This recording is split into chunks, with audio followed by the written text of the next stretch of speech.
Hi friends, today we will talk about how to fix or how to solve the problem of failed opening on PowerPoint. To know how to fix or how to solve the problem of failed opening on PowerPoint, you should just go to settings.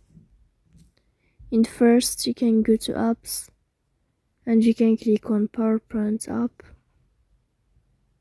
In the first, you can click on first stop and you can click OK. Then you will enter to storage.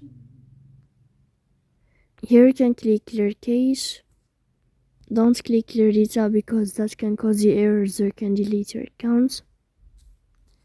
In the end, you can turn off your phone and you can turn on your phone again. So please don't forget to support us by like and subscribe. See you next time in another video, and thank you for your attention and your watching.